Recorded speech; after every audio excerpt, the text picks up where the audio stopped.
오늘은 추수감사 예배를 드린 날입니다. 오늘 하루 추수감사 예배를 드리고 내일부터는 잊어버려서는 안 되는 것입니다. 추수감사가 우리의 생활화되어야 되는 것입니다. 추수감사는 창세기부터 하나님이 우주 만물을 지어서 우리에게 주셨으니 있어야 되겠지. 그러나 그것이 그 날로 결정된 것은 영국의 청교도들이 신앙의 자유를 얻기 위해서 11월 겨울철 바람이 부는 태서양을 메이플라워라는 범선을 타고 구사일생으로 미국의 플리머스록에 도착해서 그곳에서 미국 개간을 시작했습니다. 그 결과 한겨울을 지나는 동안에 태반이나 굶주려 죽고 아메리칸 인디안의 공격을 받아서 생명을 잃었습니다.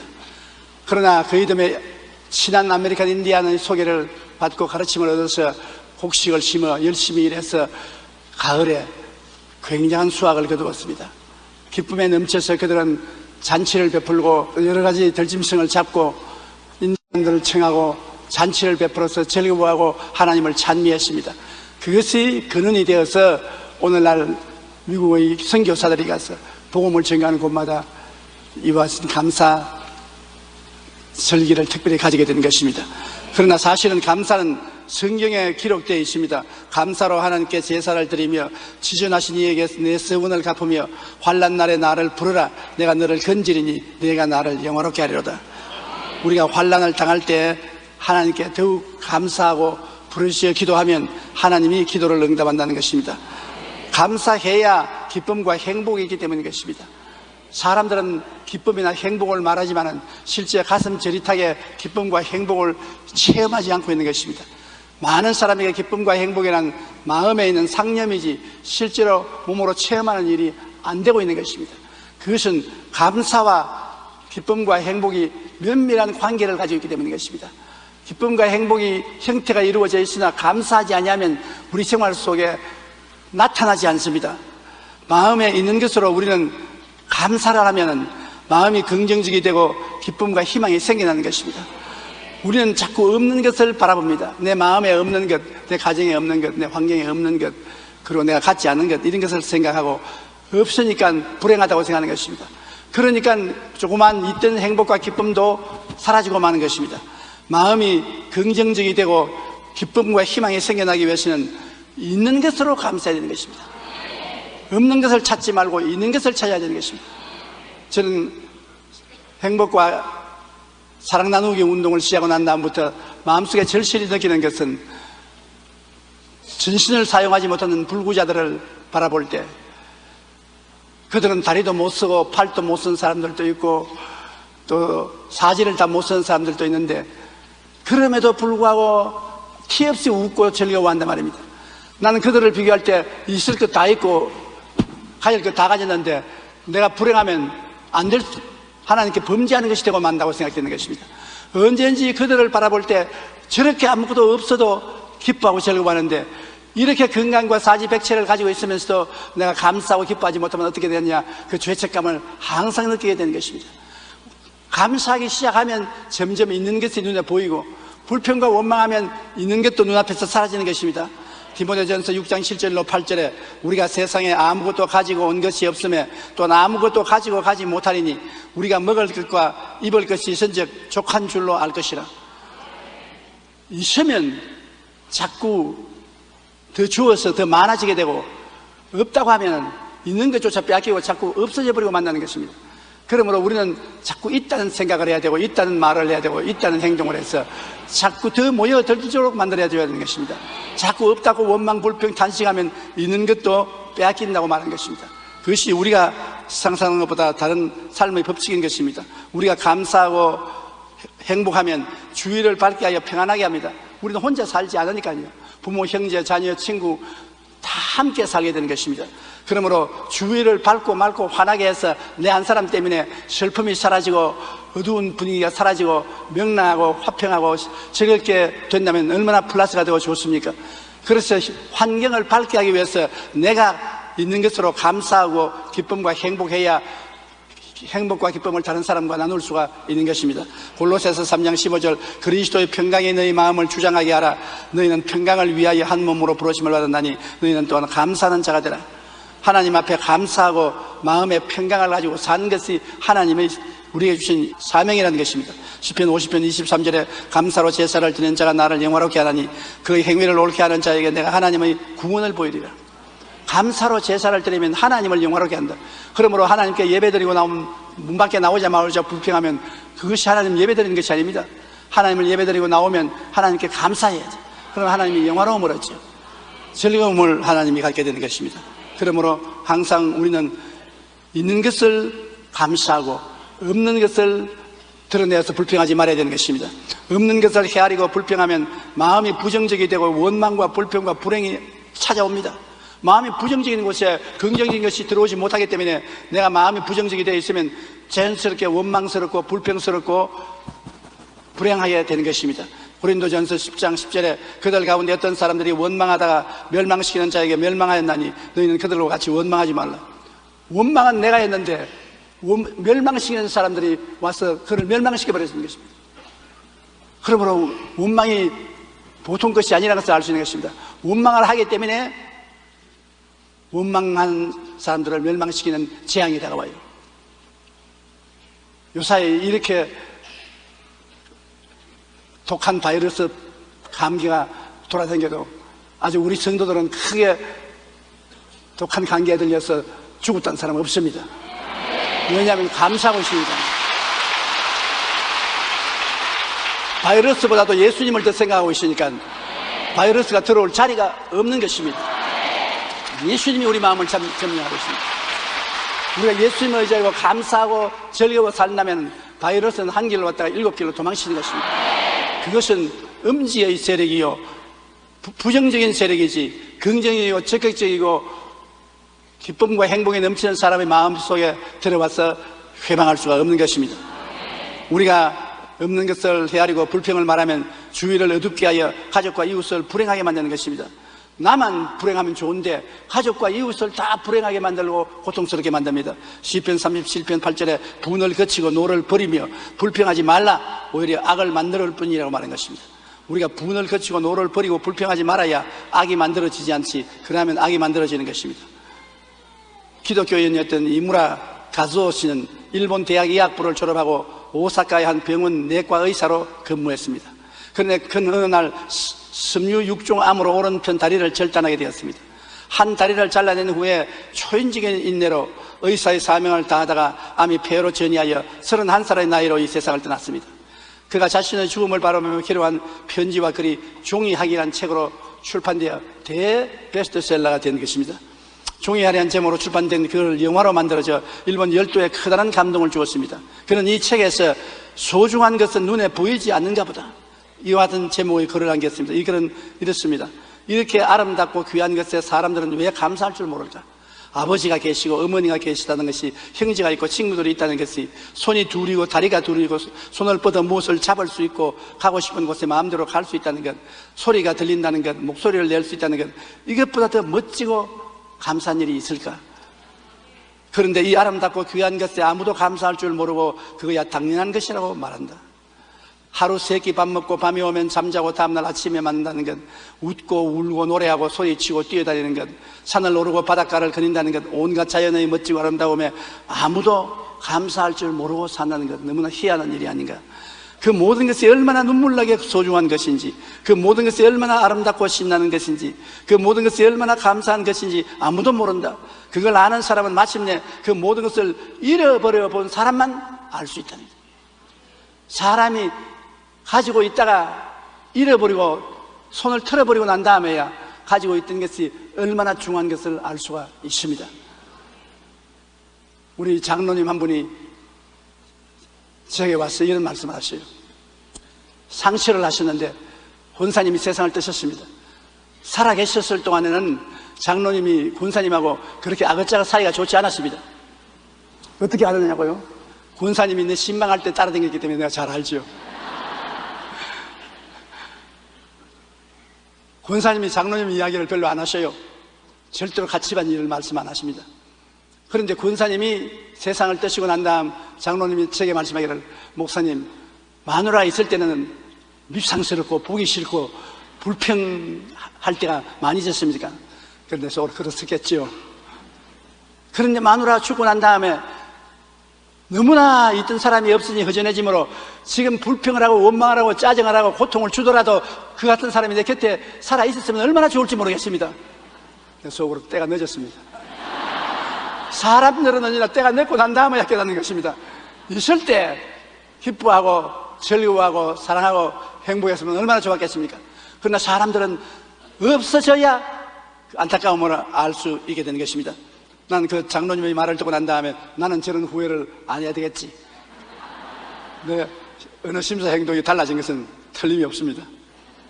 우리가 우리 자신과 주위를 곰곰이 살펴보면 감사해야 할 일들이 너무나 많은 것을 깨닫게 됩니다. 우리는 이 많은 것들을 당연한 것이라고 생각하며 살아가고 있는 것입니다. 당연하지 않습니다. 부모가 있는 것이 당연하지 않습니다. 남편과 아내가 있는 것이 어떻게 당연합니까? 자식이 있는 것이 기적하고 희한하지 않습니까? 사랑하는 사람이 함께 있다는 것은 참 놀라운 일 아닙니까? 우리가 당연한 것이라고 생각하기 때문에 우리 삶의 기쁨과 행복을 느끼지 못하는 것입니다. 마음이 부정적이 되며 원망과 불평을 하면 우리 자신뿐 아니라 가족과 이웃을 불행하게 합니다. 우리는 현재 우리에게 주어진 것들에 감사하고 더욱 소중히 여겨야 합니다. 무엇이든지 내가 가지고 있는 것을 감탄하고 탐복하고 그것을 바라보고 누려야 되는 것입니다. 왜냐? 얼마 있으면 우리에게서 떠나갈 것입니다. 하나도 영원히 우리에게 남아있을 것은 없습니다. 오늘 잃어버릴지 내일 잃어버릴지 알 수가 없습니다. 너희 생명이 무엇이냐? 잠시 있다 사라지는 안개니라. 그러므로 우리는 항상 감사하는 마음을 가지려고 마음의 결심을 해야 되는 것입니다. 인간은 과거와 현재와 미래를 품고 삽니다.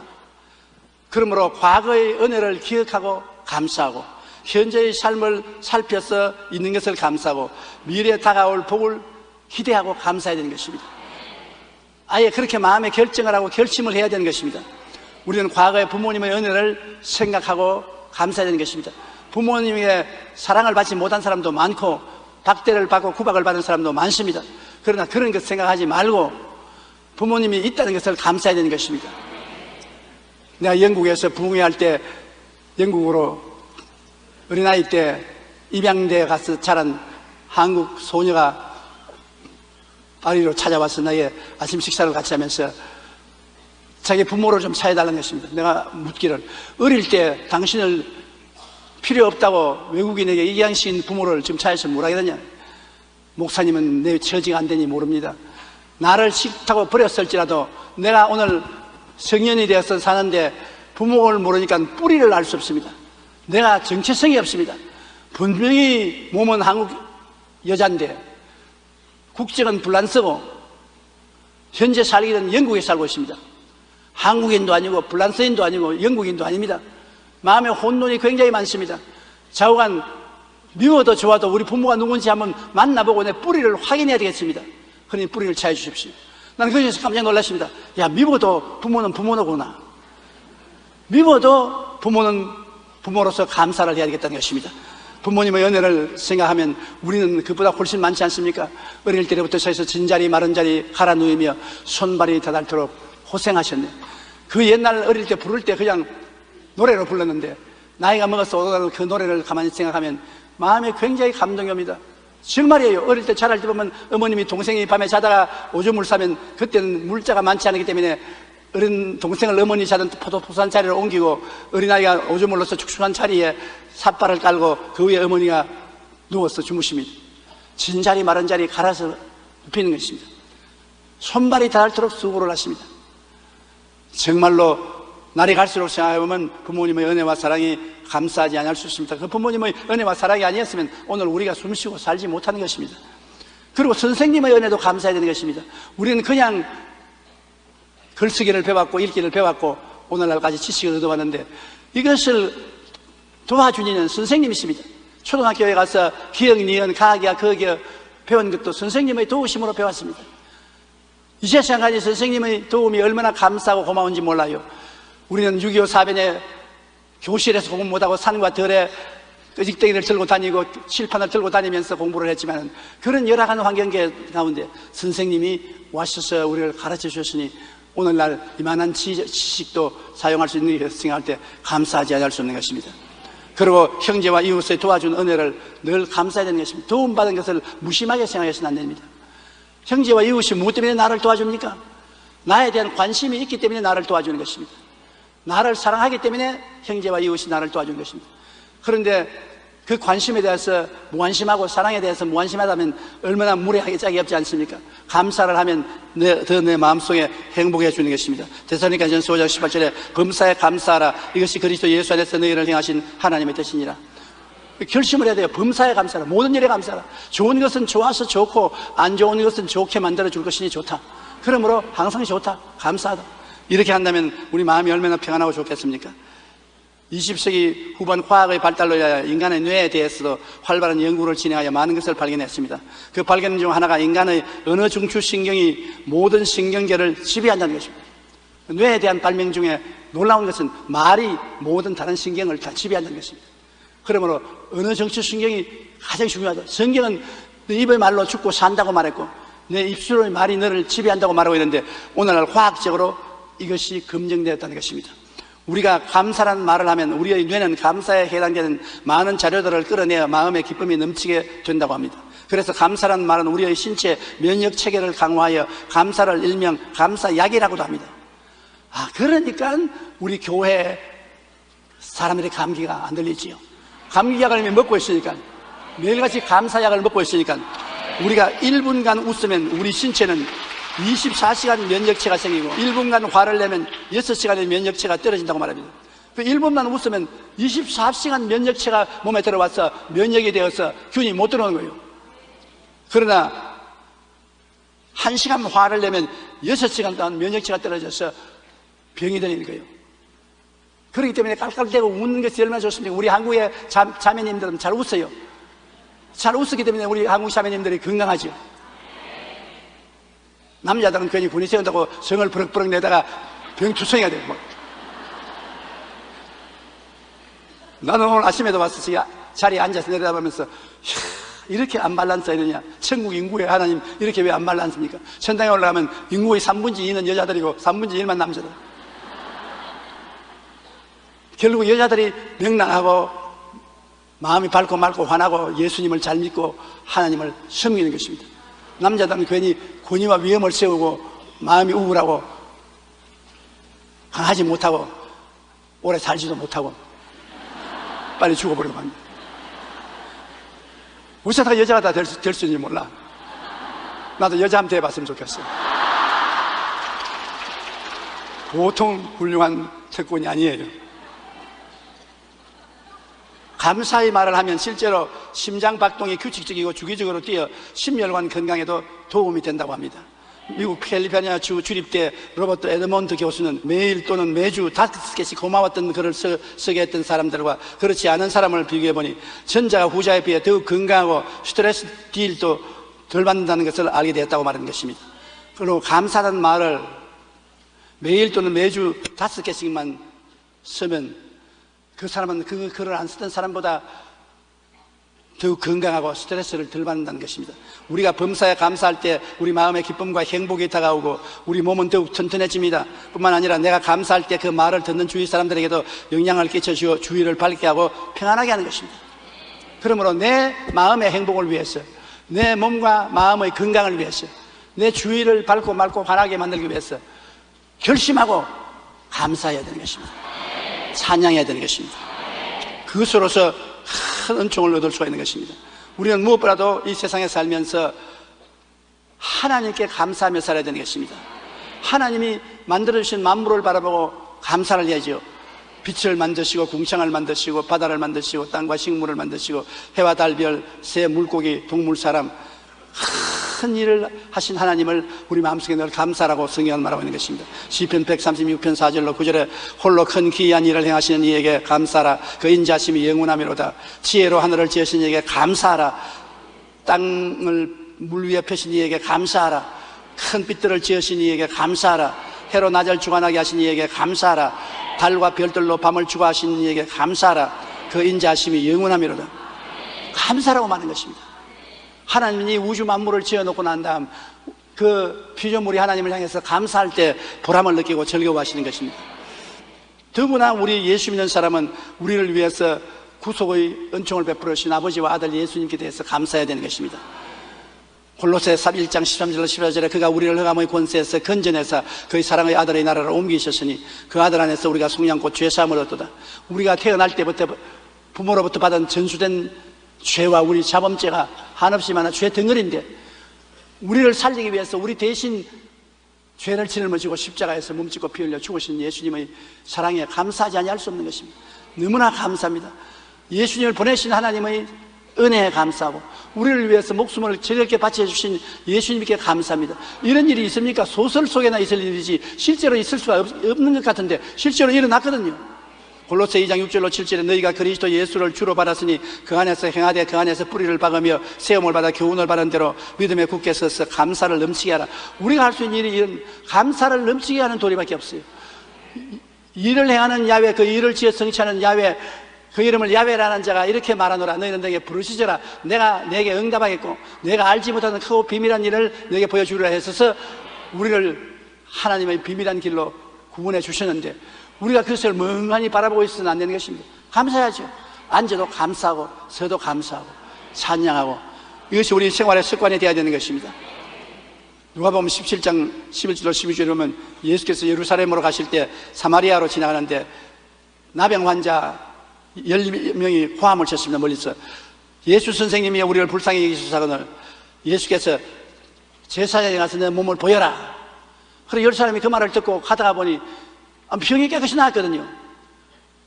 다 놀라서 고함을 치고 즐거워하며 그냥 제사장에게 갔는데 그 중에 사마리아인 한 명은 고함을 치며 오던 길로 뛰어와서 예수님께 와서 주님 말씀을 듣고 가다가 보니 문둥병이 나았습니다. 너무나 감사합니다. 그때 예수님이 10명이 나왔는데 사마리아인 너만 와서 내게 감사를 하느냐 그렇게 말하셨습니다. 오늘날 10명이 은혜를 받으면 9명은 잊어버리고 그 중에 1명만 와서 감사하는 것입니다. 잊어버려도 좋지요. 대개 은혜를 받은 사람이 원수를 돌리지 은혜를 전혀 안 받은 사람은 원수 갚지 않습니다. 사람들이 은혜 받고 사랑을 받은 사람이 나중에 은혜와 사랑을 받지 못하게 되면 그것을 원수로 갚습니다. 아무 관계가 없는 사람에게 무슨 원수를 갚습니까? 그러면 은혜 베푼다는 것도 참 힘듭니다. 은혜 받은 사람이 원수를 갚죠. 아무것도 받지 않은 사람은 원수를 갚지 않습니다. 참 비열합니다. 은혜를 받았으면 받은 것에 대해서 감사해야지 오히려 은혜를 더 계속 안 준다고 원수로 갚는 것은 비열하기 짝이 없는 인간인 것입니다. 우리가 우리 주님께도 은혜를 받았으니 우리 주님께 감사하고 찬송하고 우리 주님께 늘 영광을 돌려야 됩니다. 그리고 늘 모르고 살았는데 우연히 어떤 날 깨닫게 되는 것이 있습니다. 성령의 도우심인 것입니다. 요한복음 14장 16절에 내가 아버지께 구하겠으니 그가 또 다른 보혜사를 너희에게 주사 영원토록 너희와 함께 있게 하시니 한번 따라 읽어보십시오. 또 다른 보혜사를 주사 너희에게 영원토록 너희와 함께 하시니 있게 하시니. 여러분 갑자기 여러분이 옆에 누가 있는 건 모릅니까? 하나님이 보혜사를 여기에 보내주셔 영원토록 여러분과 같이 계신 것입니다. 예수 믿을 때만 있는 것이 아니라 이 세상을 떠날 때만 있는 것이 아니라 영원토록 같이 계신다. 영원이라는 것은 시간을 초월합니다. 어릴 때, 젊을 때, 늙을 때 없이 같이 계십니다. 성령님 여기 나와 영원토록 같이 계셨어요. 그것도 모르고 있었습니다. 보혜사란 하나님께로부터 보내심을 받아 나를 돕는 분이라고 했는데 나를 돕는 하나님이 영원토록 나와 함께 계셨습니다. 근데 지금도 함께 계세요. 돕는 자가 옆에 계시니 어려운 일이 있으면 도움을 청해야 되지 않습니까? 성령님이여 나를 도와주소서. 저는 이 강단에 올라올 때 항상 말합니다. 성령님 나를 도와서 설교하게 해주십시오. 50년 동안 나를 도와주셨는데 오늘도 도와주십시오. 성령님이 도와주지 아니하시면 나는 무능력해서 설교를 할 수가 없습니다. 그리고 도와주실 것을 믿고 의지하고 말씀을 전가하면 성령께서 도와주시는 것입니다. 여러분도 집안일을 하든지 장사를 하든지 공부를 하든지 무슨 일을 하든지 여러분을 돕는 자가 옆에 와 계십니다. 도움을 청하는 여러분 되시기 바랍니다. 로마서 8장 26절 다 같이 읽어보십시다. 성령도 우리의 연약함을 도우시나니 우리는 마땅히 기도할 바를 알지 못하나 오직 성령이 말할 수 있는 간증으로 우리를 위하여 친히 간구하시느니라. 이야, 대단한 일입니다.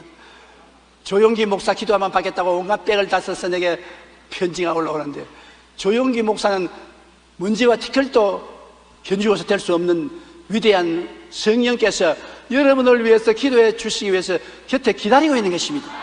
성령도 우리 연약함을 도우시나니, 성령이 도우시면 얼마나 근사합니까?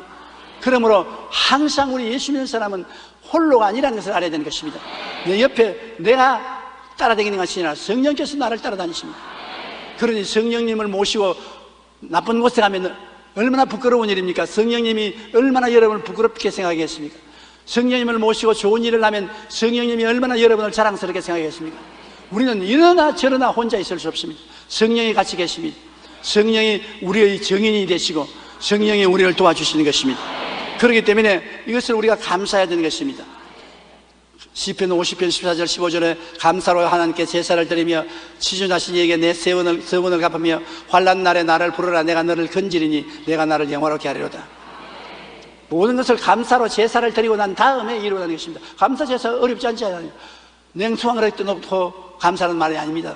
빈손 들고라도 아침 자고 일어나서 물어보고 감사하면 감사 제사가 되는 것입니다. 길을 걸어가면서 감사해도 감사의 제사가 되는 것입니다. 시편 100편 4절로 5절에 감사함으로 그의 문에 들어가며 찬송함으로 그의 궁중에 들어가서 그에게 감사하며 그 이름을 송축할지어다. 야훼는 선하시니 그 인자하심이 영원하고 그의 성실하심이 대대에 이르리로다. 하나님께 어떻게 대굴에 들어가며 하나님 문 앞에 어떻게 설 수 있느냐? 감사하면 하나님 계신 집 대굴 문에 들어가며 찬송하면 그의 궁전에 들어간다고 말하는 것입니다. 감사와 찬송을 통해서 하나님의 대굴 문에 들어가서 하나님 앞에 서게 될 수 있다는 것입니다.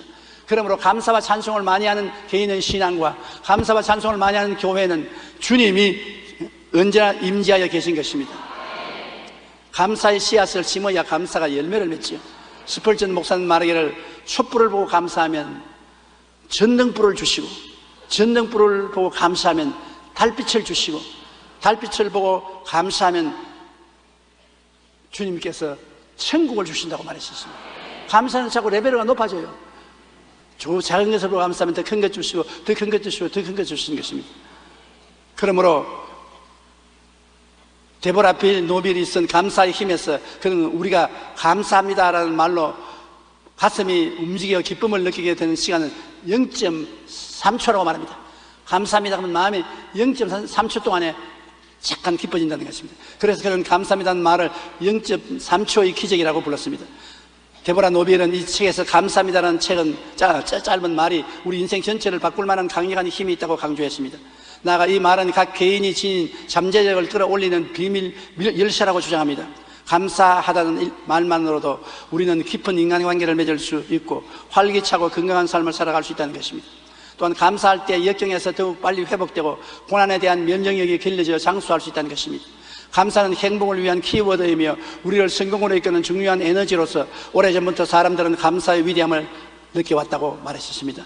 그래서 지구상의 모든 나라 말에서 부모들이 아이들에게 말을 가르칠 때 엄마 아빠라는 말을 제일 먼저 가르치고 그 다음에는 고맙습니다는 말을 가르친다는 것입니다.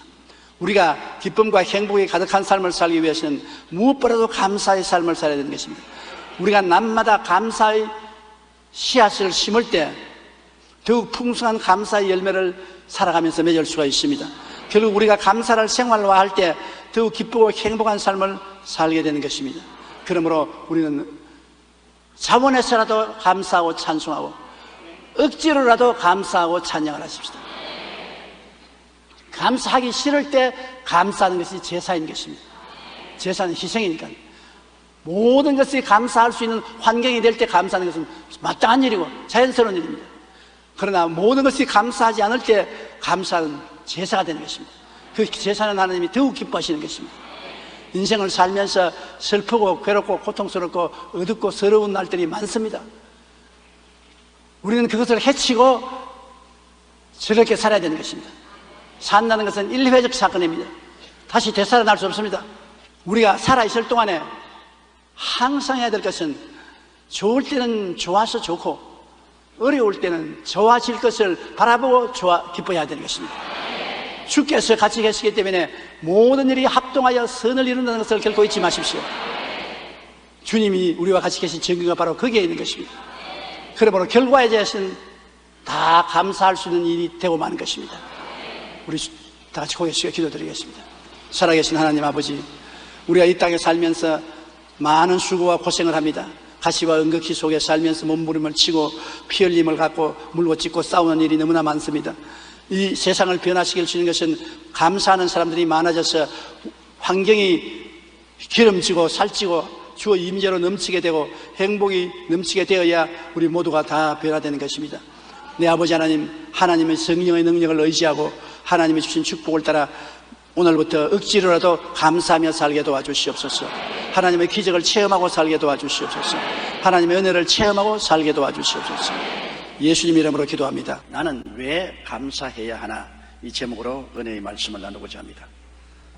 감사는 하나님을 영화롭게 하고 우리 기도에 응답을 가져옵니다. 감사는 우리의 마음을 긍정적으로 만들고 기쁨과 행복을 가져오는 원천적인 능력이 됩니다. 하나님을 믿는 사람은 범사에 감사라고 성경은 말씀하고 있습니다. 내게 유익되고 좋을 때 감사드리는 것은 어렵지 않습니다. 물론 그럴 때도 감사 안 한 사람이 너무 많긴 하지만도요. 그러나 내게 손해되고 나쁠 때, 고통스럽고 슬플 때 감사드린다는 것은 대단히 힘이 듭니다. 손양원 목사님은 여순 반란 사건 때 사범학교와 중학교에 다니던 두 아들이 학교에서 전도했다고 공산당 친구에 의해 총살당했습니다. 그때 그는 두 아들의 장례식에서 눈물을 흘리며 10가지 중 감사드린 2가지 말씀만 해드리겠습니다. 첫째는 두 아들을 미국 유학 보내려고 했는데 미국보다 더 좋은 천국에 갔으니 감사하고, 둘째는 한 아들이 순교해도 감사한데 두 아들을 낳아 하나님께 순교의 제물로 드리는 영광을 주시니 감사하다고 말했습니다. 우리가 살아가면서 감사할 것을 찾으면 얼마든지 감사할 일이 있지만 원망과 불평할 것을 찾으면 그러한 것도 태산처럼 많습니다.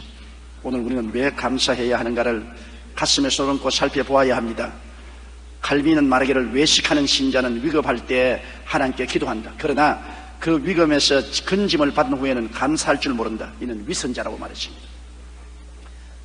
세르반데스는 인간이 범하는 가장 큰 죄는 감사할 줄 모르는 것이다. 지옥은 배은 망덕한 무리들로 가득 차 있다고 말했습니다. 일본의 우지미라 간조는 아무리 이해심이 많고 열심히 뛰어난 행동을 한다고 해도 하나님께 향한 높은 감사가 없다면 생명 있는 신앙생활은 불가능하다고 말했습니다. 아이작 왈토는 하나님은 2개의 거처가 있다. 하나는 천국이요, 다른 하나는 사랑하고 감사하는 마음이라고 말했습니다.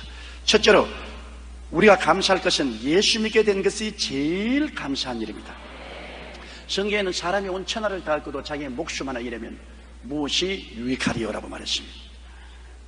사람이 무엇을 주고 자기 목숨을 바꾸겠습니까? 이 세상 부귀, 영화, 공명을 다 얻는다고 해도 그것은 일순간적인 것입니다. 꿈에 한 상 잘 차려놓고 잘 먹고 난 다음에도 꿈에서 깨어나면 여전히 배가 고픈 것처럼 세상 부귀, 영화는 그 시한이 차면 남는 것은 허무맹랑한 것밖에 없습니다.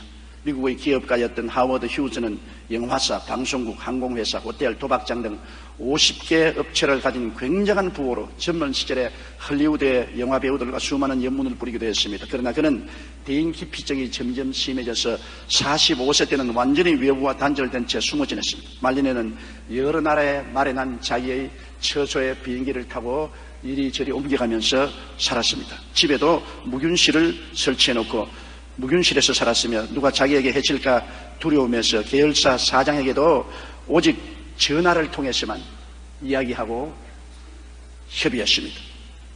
또 이발을 안 해서 손톱이 매 발톱까지 머리가 머리같이 길었습니다. 왜냐하면 이발사가 혹시 가위나 칼로 찔러 죽을까 겁을 내가지고서. 그리고 음식은 독이 들었기나 균이 올까 싶어 겁이 나서 닭고기만 먹고 닭고기 주스만 마셨습니다.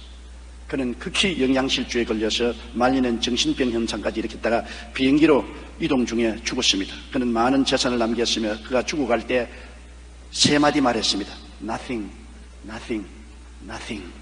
헛되고 헛되고 헛되도다 하고서 죽었습니다. 그렇게 많은 재산 가지고 현란한 삶을 살았지만 죽음에 처할 때 영원히 구원받지 못한 그에게는 모든 것이 물거품이요 일장지 춘몽이었습니다.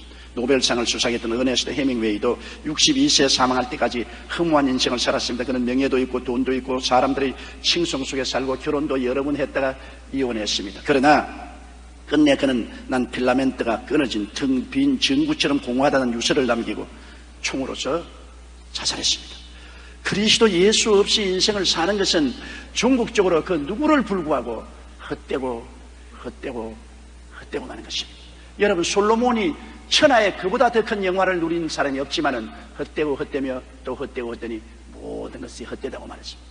우리는 이 헛된 인생 속에서 예수를 믿게 되어 하나님의 자녀가 되었다는 것 얼마나 감사해야 될지 모릅니다. 이거 감사할 것 중에 가장 큰 감사할 것입니다. 그리고 복음을 들을 수 있는 시대에 태어난 것이 얼마나 감사합니까? 로마서 10장 11절에 믿음은 들음에서 나며 들음은 그리스도의 말씀으로 말미암되는데, 예수의 복음이 증거되지 않을 때 태어난 사람은 믿을래도 믿을 수가 없어요. 못 들어봤으니까. 베드로전서 1장 20절로 21절에 그는 창세 전부터 미리 알리신 바 된 자나 이 말세에 너희를 위하여 나타내신 바 되었으니 너희는 저를 죽은 자 가운데서 살리시고 영광을 주신 하나님을 그리스도로 말미암아 믿는 자니 너희 믿음과 소망이 하나님께 있게 하시다고 말한 것입니다. 우리가 복음을 들을 수 있는 시대에 태어난 것, 이건 너무나 가슴 저리게 감사해야 됩니다. 우리나라에도 처음 복음이 전파되었을 때만 해도 우리 신앙의 선조들은 예수를 믿는다는 이유로 어마어마한 핍박을 받고 순교를 당했습니다. 1784년 이성훈이 북경에서 세례를 받은 때로부터 신앙의 자유가 인정된 1886년까지 100년을 통해서 우리 한국에 예수 믿다가 사형을 당한 사람이 무려 1만여 명이 넘습니다. 또한 40년간 일제치하와 6.25 기간 중에도 예수 믿는 것은 여전히 어려웠습니다. 일제치하에는 신사참배에 참여하지 않는다고 해서 많은 기독교인들이 고문과 박해를 당했습니다. 시간이 지날수록 그 정도는 더욱 심했습니다. 만일 우리나라 해방이 나흘만 늦었다면 20만 기독교인들이 몰살당했습니다. 일본 사람들은 한국의 기독교인들을 모두 다 참살할 계획을 세우고 비밀리에 살생부를 만들었으나 나흘 전에 1945년 8월 17일 대학살을 계획했으나 나흘 전에 하나님이 히로시마와 나가사키의 원자탄을 투하해서 일본을 항복시켜버리고 마는 것입니다. 나흘만 늦었더라면 예수 믿는다고 일본 사람에게 20만 명의 크리스찬이 대학살을 당할 뻔당했습니다. 그러므로 우리 선조들이 생명을 걸고 기독교를 지켜냈기 때문에 오늘 우리가 예수를 편안하게 믿게 되는데, 이렇게 예수를 편안하게 믿을 수 있는 때에 태어난 것 감사해야 돼요. 우리가 처참한 순교와 고통을 당했다면 얼마나 고통스러웠겠습니까? 그러므로 오늘날 이 시대에 태어난 것도 감사해야 되고, 한국같이 자유롭게 신앙생활할 수 있는 나라에 사니 감사해야 돼요. 우리가 현재 우리나라에 경제적으로, 정치적으로, 사회적으로 마음에 맞지 않다고 불평과 원망과 탄식이 있지만은 실제 예수 믿는 사람으로서는 자유의 하늘나라에 자유의 땅 위에서 마음대로 예배드리고 전도할 수 있고 여행할 수 있으니 얼마나 감사합니까? 시편 33편 12절에 야훼로 자기 하나님을 삼은 나라 곧 하나님의 기업으로 배신받은 백성은 복이 있다고 말한 것입니다. 그러므로 우리나라는 예수 그리스도를 자유롭게 믿을 수 있고 예배드릴 수 있고 전도할 수 있고 교회 세울 수 있으니 복 있는 나라인 것입니다. 신앙의 자유가 없다고 한번 생각해 보십시오. 어떻게 되겠습니까? 멀리서 찾을 필요 없어요. 발로 휴전선 건너편 저 북한 땅은 신앙의 자유란 한 방울도 없습니다. 국제 오픈도어 선교회가 2004년 1월 발표한 종교 자유 박해 국가의 순위를 보면 북한은 최악의 기독교 박해 국가로 2년째 부동의 1위 자세를 가지고 있습니다. 그들은 평양에 전시용으로 두 곳의 교회를 운영하면서도 진짜 기독교인이 발견되는 즉시 투우하거나 처형하고 있습니다. 그렇기 때문에 현재 북한에 추정컨대 한 40만 명의 기독교인이 있는데 이들은 다 전전긍긍하고 지하에서 극동방송 라디오를 겨우 틀어들으면서 예배를 드리고 있는 것입니다. 이외에도 전 세계적으로 약 2억의 기독교인들이 그리스도를 믿는다는 이유만으로 극심한 박해를 당하고 있으며 4억 정도의 신자들은 상당한 처벌을 당하고 있습니다. 박해 국가 2위인 사우디아라비아의 경우에는 국교인 회교를 버리고 기독교로 개종하면 즉시로 사형에 처하고 있습니다. 외국인이라 할지라도 예배를 드리다가 경찰에 적발되면 바로 추방됩니다. 이러한 나라들이 땅에 수두룩하게 있는데 우리는 예배 드린다고 체포당하거나 처형당하거나 자유를 구속당하는 일이 없으니 우리나라 좋은 나라입니다. 여러분, 하나님이 우리 좋은 나라를 주신 것을 우리가 감사해야 되는 것입니다. 그 다음 또 내가 좋아하는 교회가 있으니 감사해야 돼요. 교회는 우리 집과 같습니다. 육신의 집이 중요한 것처럼 영적인 집이 얼마나 중요합니까?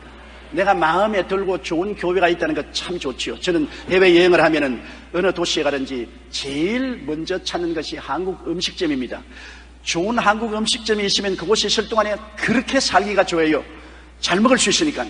그러나 좋은 음식점이 없으면 하루가 2-3주 갖고 빨리 떠나고 싶습니다. 좋은 음식을 먹을 수 있다는 것은 좋은데 영적인 좋은 음식을 먹을 수 있는 교회가 있다는 것 정말 우리 감사해야 돼요. 에베소 1장 23절에 교회는 그의 몸이니 만물 안에서 만물을 충만케 하시는 자의 충만이라 해서 예수 그리스도는 주의 몸이요 그곳에서 우리가 충만한 은혜를 받게 되는 것입니다. 요즘에는 한 교회에 정을 붙이지 못하고 이리저리 옮겨다니는 뜨돌이 교인들이 많아요. 2003년 교회성장연구소에서 발표한 바에 따르면 우리나라 개신교인의 76.5%가 교회를 옮긴 경험이 있고, 또 다른 통계에 따르면 기독교 6명 중 1명이 교회 등록하지 않고 뜨돌이로 왔다 갔다 하고 있습니다. 더욱 놀라운 통계에 의하면 기독교 이외의 종교를 가진 사람들의 58.4%가 예전에는 개신교 교인이었으나 현재는 교회를 떠나서 다른 종교를 믿는다고 말합니다. 현재 종교를 갖고 있지 않지만 과거에 종교를 가졌다고 응답한 사람들 중 73%가 기독교를 믿었다가 그들은 타락해서 안 믿는다고 말했었습니다. 다시 말하면 약 1000만 명 이상의 사람들이 교회에 적응하지 못하고 떠돌아다니는 신앙을 하다가 혹은 타종교로 옮겨가기도 하고 신앙을 버리기도 합니다. 왜? 교회가 마음에 들지 않았어. 메시지가 마음에 와 닿지 않았어. 마음에 맛있는 영적 영양분을 취할 수가 없기 때문에 다른 종교를 택하든지 혹은 교회를 떠나든지 타락하고 마는 것입니다. 그러나 우리가 이 땅에 살면서 내 마음에 드는, 내가 예배 드릴 수 있고 살찐 꼴을 먹을 수 있는 교회를 하나님이 주셨다는 것을 감사하게 생각해야 되는 것입니다. 이거 우연히 그냥 왔다 갔다 하는 것이 아닙니다. 정말 내 마음에 드는 교회를 가지고 있다는 것은 기가 막히게 고마운 것입니다. 둘째로 우리가 또 감사해야 될 것은 잃어버렸던 나를 찾았으니 감사해야 되는 것입니다. 과거에는 내가 어디서 와서 왜 살며 어디로 가는지 알지 못하는 정체불명의 존재였습니다. 당신 누구요? 정체불명의 사람입니다. 어디서 와서 왜 살며 어디로 가는지 모르고 취생몽사 안개구름같이 사라지는 것입니다. 그러나 우리가 예수를 믿으면 이 정체불명의 사람이 분명한 정체가 밝혀집니다. 어떻게 정체가 밝혀지느냐? 요한복음 1장 13절처럼 이는 혈통으로나 육정으로나 사람의 뜻으로 나지 아니하고 하나님께로서 난 자들이니라. 하나님의 자녀가 되었다는 확실한 정체성을 회복하게 되는 것입니다. 여러분, 퇴직 후 더 이상 명함이 없는 직장인들이 굉장히 절망에 처한다는 말을 제가 읽고 들어보았습니다. 많은 사람들이 퇴직 후 명함이 없는 상실감을 맛본다고 합니다. 아주대학교의 심리학과 교수인 김영진 박사는 이 상실감에 대해 이렇게 말했습니다. 사람들의 자긍심은 자신의 능력 때문이 아니라 어느 직장이나 분야에 소속됨으로써 자연히 발생하는 경우가 많다. 이것이 소위 후광의 효과다.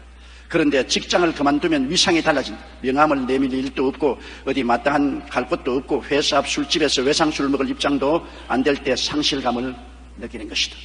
월간조선 2002년 5월에 보면 재벌 계열사의 대표였다가 퇴직한 한 사람이 인터뷰한 내용이 있는데 기자가 퇴직 후 가장 직접적으로 부딪히는 문제점이 무엇입니까? 하고 묻자 그는 이렇게 대답했습니다.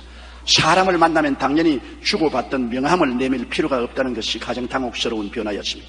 무심결에 포켓도에 명함을 찾다가 내가 그만두었지라는 생각이 퍼뜩 들면 허무감에 말할 수 없는 좌절감을 느낀다고 말하셨습니다. 이 세상에 살면서 직장을 잃어버리고 명함을 줄 수 없을 때만 하더라도 벌써 자괴감을 느낍니다. 자기 소속이 없고 자기 존재가 무엇인지 모르고 정체불명의 사람이 됩니다. 사람이 여러분 정체불명의 사람이 되면 얼마나 마음이 불안합니까? 그러나 우리는 십자가 대속으로 새로운 피조물된 자기의 새로운 모습, 자화상, 자기 정체를 뚜렷이 가지고 있습니다. 당신 누구냐? 고린도후서 5장 11절의 말씀대로 그런즉 누구든지 그리스도 안에 있으면 새로운 피조물이라. 이전 것은 지나갔으니 보라 새 것이 되었도다. 당신 누구냐? 나는 예수 그리스도의 십자가를 통하여 용서받고 의롭다함을 얻고 영광과 평안을 얻은 사람이다.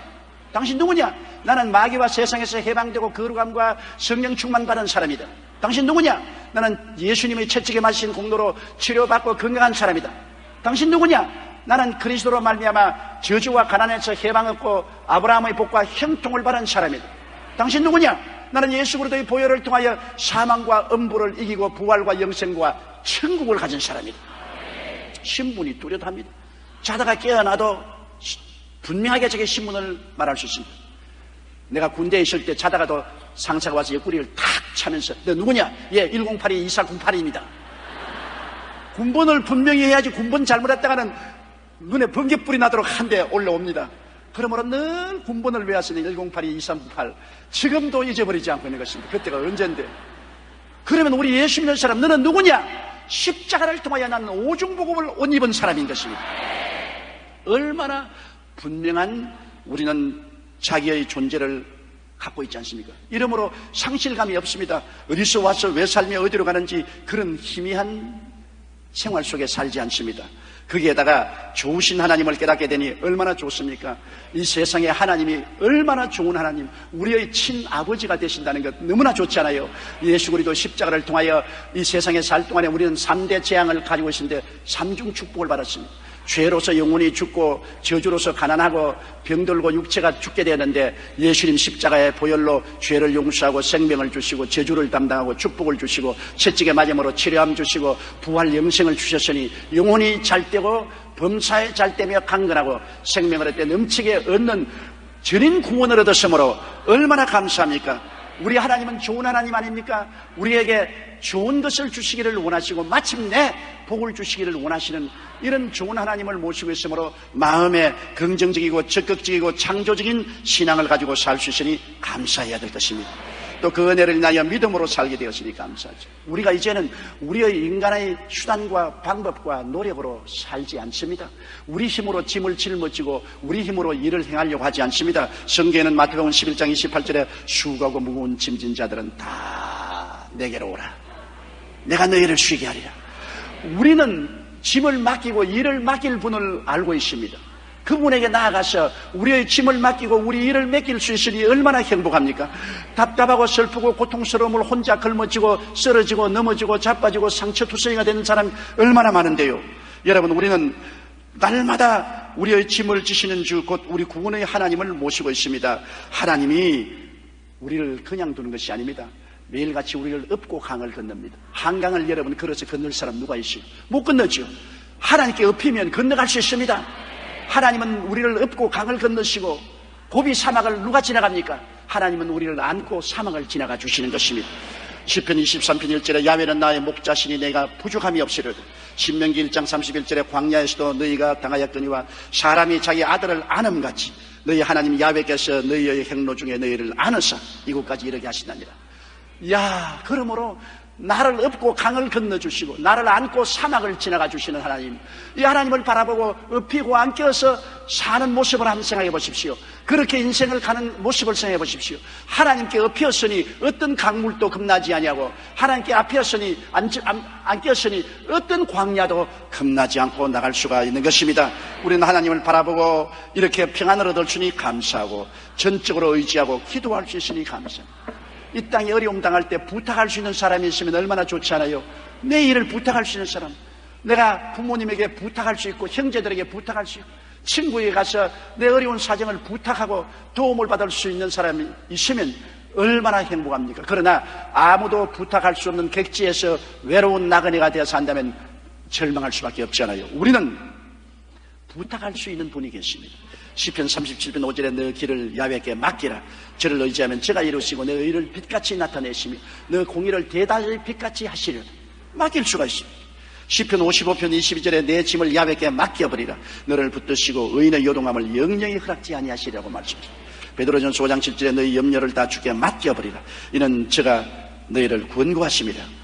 맡아주는 사람이 있으니 너무나 좋잖아요. 내 인생을 맡아줄 사람, 내 죄짐을 맡아주고 내 허물을 맡아주시고 병도 맡아주시고 저주와 가난도 맡아주시고 죽음조차 맡아주시는 하나님, 내 인생에 매일매일 짐을 짊어지고 맡아주시는 하나님, 이 하나님께 기도하고 의지할 수 있으니 너무너무 감사하지 않아요? 우리가 무의미하게 이러한 하나님의 은총을 받아들여서는 안 되는 것입니다. 매일 감사해야 돼요. 셋째로 천국 소망이 있으니 얼마나 감사합니까? 사람이 한번 나서 죽는 것은 정한이칩니다. 죽고 난 다음 어떻게 되나요? 영원한 희망이 없는 사람은 이 땅에서만 살다가 잠시 삶이 끝나면 어디를 갑니까? 주님은 마귀의 권세에서 우리를 해방시켜 주셔서 천국을 주신 것입니다. 골로새서 1장 13절에 그가 우리를 흑암의 권세에서 건져내서 그의 사랑의 아들 나라로 옮기셨습니다. 우리는 흑암의 권세에서 건져내어서 지금 하나님 아들 나라에 들어와서 하는 것입니다. 우리는 옛날에 그 무시무시한 율법의 심판에서도 해방되었습니다. 율법은 우리를 잡기 위해서 준 경찰관과 같습니다. 그러나 율법의 권세에서 예수님이 십자가로 모든 죄를 다 청천하심으로 해방시켜 주신 것입니다. 로마서 8장 1절로 2절에 그러므로 이제 그리스도 예수 안에 있는 자에게는 결코 정죄함이 없나니 이는 그리스도 예수 안에 있는 생명의 성령의 법이 죄와 사망의 법에서 너를 해방하였습니다. 해방된 사람입니다. 압박과 세럼에서 해방된 사람입니다. 율법은 더 이상 우리를 압박하고 우리를 정죄하지 못합니다. 그리스도께서 우리를 위하여 저주를 받은 바 되사 율법의 저주에서 우리를 값주고 사주셨습니다. 예수님 안에서 율법에서 해방되고 우리는 인간의 행위의 자랑에서도 해방되었습니다. 사람들은 생각하기를 좋은 일을 해야, 선을 많이 해야 천당에 간다고 말합니다. 이건 일본적으로 세상 종교들이 다 강조하는 것입니다. 좋은 일을 많이 해야 나중에 좋은 데 간다. 그러나 우리 예수 믿는 사람은 그것이 아닙니다. 우리 예수 믿는 사람은 자기 행위로 말미암아서 구원받는 것 아닙니다. 어떤 간증 집회에서 간증을 인도하는 사람은 상당히 율법적인 사람입니다. 사람이 착한 일을 행해야 하나님 앞에 설 수 있다는 것을 은근히 주장하는 사람인데, 한 사람이 일어나서 간증을 하면서 나는 예수 그리스도의 십자가의 보혈의 연회로 내가 죄가 다 용서를 받고 성령으로 인치심을 얻고 거듭나서 매일매일 감격과 감사와 눈물 어린 생활을 하고 천국의 소망이 가득 차다고 간증을 하고 나니까 앉으니까 이분이, 형제여, 당신이 그런 은혜를 받기 위해서 무슨 좋은 일을 행했을 것 아니요? 그 일도 좀 말해 주십시오. 아, 참 내가 잊어버렸네요. 이러나지, 내가 행한 것은 개망나의 짓밖에 없습니다. 늘 하나님을 거역하고 선택해 가면서 미운 행실만 다 했는데 내가 한 행위는 하나도 없고 예수의 보혈로 말미암아 구원받았습니다. 맞았습니다. 잠언서 16장 2절에 사람의 행위가 자기 보에는 모두 깨끗하여도 야훼는 심령을 감찰하시다. 이사야 64장 6절에 우리는 다 부정한 자 같다. 우리의 의인은 다 더러운 옷 같다고 말한 것입니다. 로마서 3장 27절에 그런즉 자랑할 때가 어디뇨? 있을 수가 없느니라. 무슨 법으로냐? 행위로냐? 아니라 오직 믿음의 법으로니라. 믿음으로 말미암아 구원받게 되었으니 우리가 감사해야지요. 행위로 자랑을 하기 시작하면 큰일 나지요. 행위가 없는 사람은 어떻게 하나님 계시겠어요? 죄를 짓고 불의하고 추악하고 버림을 당하여 마땅함에도 불구하고 오직 믿음으로 구원을 얻었습니다. 에베소 2장 8절로 9절 우리 다 같이 소리내어 한번 읽으십시다. 너희가 그 은혜를 인하여 믿음으로 말미암아 구원을 얻었나니 이것이 너희에게서 난 것이 아니요 하나님의 선물이라. 행위에서 난 것이 아니니 이는 누구든지 자랑치 못하게 합니다. 구원이 우리에게서 난 것이 아닙니다. 우리가 뭐 잘했다 못했다로서 구원이 온 것인데 하나님의 선물입니다. 선물요. 그냥 공짜로 주는 선물입니다. 우리 행위에서 나온 것이 아니라 하나님이 선물로 주었기 때문에 구원받은 사람은 선물로 받고 아무도 자기 자랑할 사람 없습니다. 아무도 자기 자랑할 사람 없습니다. 자기 자랑하는 사람은 하늘나라에 못 들어갑니다. 자랑하는 자는 예수님을 자랑해야 됩니다. 하나님을 자랑해야 됩니다. 구원은 오직 믿음으로 말미암아 값없이 선물로 받았으니 우리가 매일 자다 깨다가도 하나님 구원을 주신 하나님, 선물로 구원을 주신 하나님 감사합니다고 우리가 감사를 해야 될 것입니다. 그리고 그 믿음의 결과는 천국입니다. 요한복음 14장 1절로 3절에 너희는 마음에 근심하지 말라. 하나님을 믿으니 또 나를 믿어라. 내 아버지 집에 거할 곳이 많도다. 그렇지 않으면 너희에게 일렀으리라. 내가 너희를 위하여 처소를 예비하러 가노니 가서 처소를 예비하면 내가 다시 와서 너희 있는 곳에 내게로 영접하여 나 있는 곳에 너희도 있게 하리라고 말씀한 것입니다. 우리는 예수 그리스도를 믿음으로 말미암아 죽은 소망이 아니라 영원한 산 소망을 얻었지요. 베드로전서 1장 3절로 4절에 예수 그리스도의 죽은 자 가운데서 부활하심으로 말미암아 우리를 거듭나게 하사 산 소망이 있게 하시며 썩지 않고 더럽지 않고 쇠하지 아니한 기업을 있게 하시나니 곧 너희를 위하여 하늘에 간직한 것이라고 말했습니다. 이것이 우리의 내일의 소망입니다. 그곳에는 모든 눈물을 눈에서 씻기시며 다시 사망이 없고 애통하는 것이나 고가는 것이나 아픈 것이 있지 아니하리니 처음 것들이 다 지나가셨습니다. 어느 목사님이 주일 설교를 마친 후 다음 주일에는 천국에 대한 설교를 하겠다고 광고를 했습니다. 그런데 주중에 목사님은 그 교회에 다니는 한 노인으로부터 이런 편지를 받았습니다. 목사님, 저는 55년 전에 아무 값 없이 천국에 있는 땅을 얻게 되었습니다. 그러나 저에게 그 땅을 주신 분은 저를 위해 엄청난 대가를 지불하고 몸을 찢고 피를 흘려서 천국 내가 있을 땅을 사주셨습니다. 게다가 그분은 훌륭한 건축가라서 그곳에 제 집도 멋지게 지어주셨습니다. 그 집은 개조나 수리가 할 필요가 없습니다. 화재나 홍수 걱정하지 않아도 됩니다. 게다가 그곳에는 도적이 없기 때문에 문을 잠그지 않고 살아도 됩니다. 내 집이니까 쫓겨날 걱정도 없습니다. 제가 사는 이곳과 천국 사이에는 원래 죽음이라는 깊은 어두움의 골짜기가 있었는데 오래전에 그분이 죽었다가 부활하심으로 어둠도 다 몰아내어주고 광명한 길로 만들어 주셨습니다. 목사님, 저는 천국에 대한 생각만 하면 얼마나 감사한지 모르겠습니다. 제가 이 편지를 쓰는 이유는 이제 제 몸이 너무 약해서 다음 주일날 교회에 참석하지 못하고 다음 주일 전에 이 세상을 떠날 것 같습니다. 혹시 목사님께서 설교하실 때 제가 없을지 모르지만 천국에서 다시 만나기를 바라며 목사님께 마지막 편지를 올립니다. 얼마나 소망찬 편지입니까?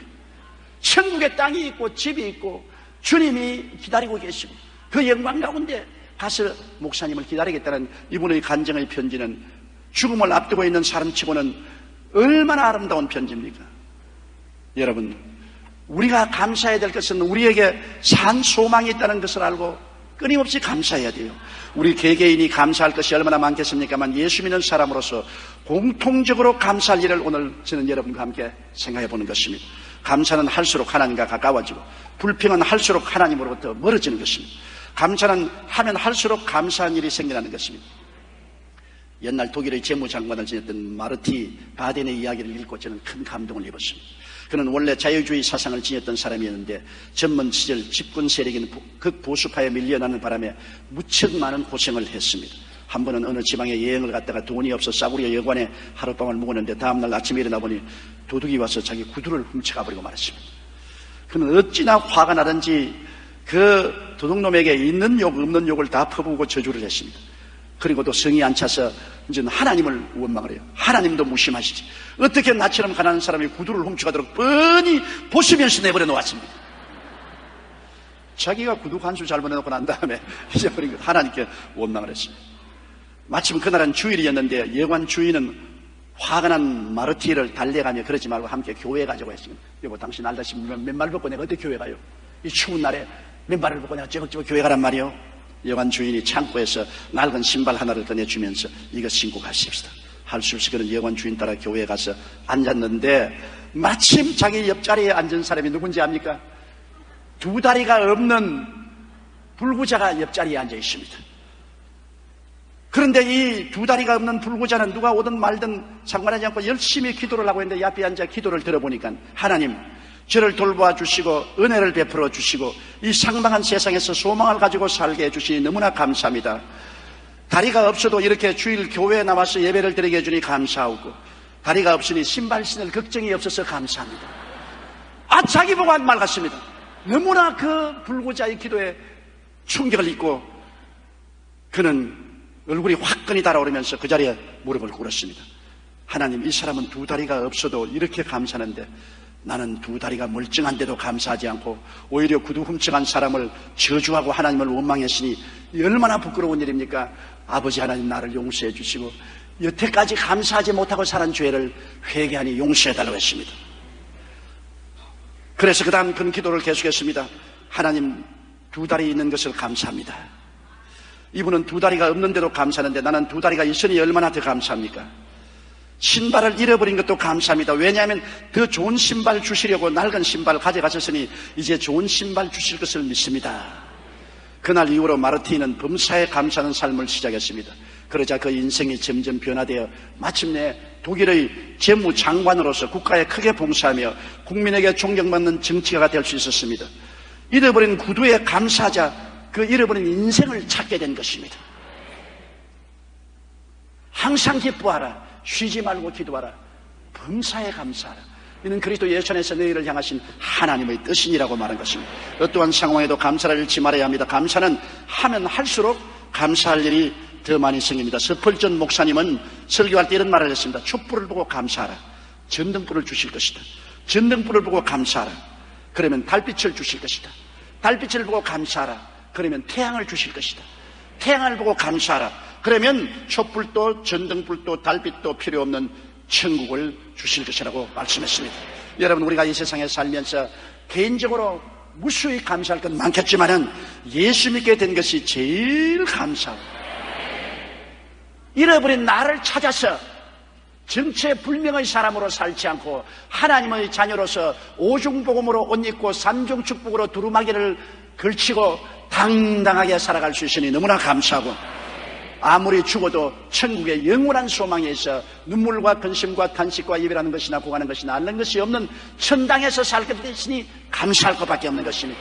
우리는 이 기본적인 것을 마음속에 간직하고 항상 감사하며 크고 작은 일에 우리 주님께서 우리의 짐을 짊어져 주시고 우리의 일을 해주시고 우리가 주님께 엎혀서 강물을 건너고 안겨서 사막을 지나갈 수 있으니 늘 주님을 바라보고 감사 찬양하며 살게 되시기를 주님 이름으로 축원합니다. 고개 숙여 기도드리겠습니다. 전능하신 아버지 하나님, 사실 말이지 하나님, 우리 너무 감사하지 않고 살고 있지 않습니까? 좋을 때만 우리가 감사하고 혹은 좋은 일이 있어도 감사할 때도 많고 조그만 일에도 불평과 원망과 탄식을 너무나 많이 하고 살았습니다. 성경에는 감사로 제사를 드리는 자가 나를 영화롭게 하느니 그 행위를 옳게 하는 자에게 하나님이 구원으로 보이려고 했는데, 아버지 하나님, 우리가 하나님의 구원의 능력을 체험하지 못한 것이 너무나 많이 원망하고 불평했기 때문에 그런 것이 아니겠습니까? 오늘 이 감사절기에 내 아버지 하나님, 일시적으로 추수감사를 드리지 말고 마음 근본적으로 우리 주 예수 그리스도로 말미암아 하나님께 진실로 감사하는 사람으로 변화되게 도와주시옵소서. 마르티가 구두 잃은 것을 감사하자 인생이 달라진 것처럼 우리도 적은 일에 감사함으로 전 인생이 달라질 수 있게 도와주옵소서. 예수님 이름으로 기도드립니다. 우리가 인본주의적 삶에서 하나님 중심의 삶으로 변화되는 데는 반드시 걸림돌이 되는 자아가 깨져야 되는 것입니다. 처음 결혼한 가족은 적응한 기간 동안 상당한 고통을 당하는 것은 남자나 여자나 자기 주장을 강하게 세우면 충돌이 오는 것입니다.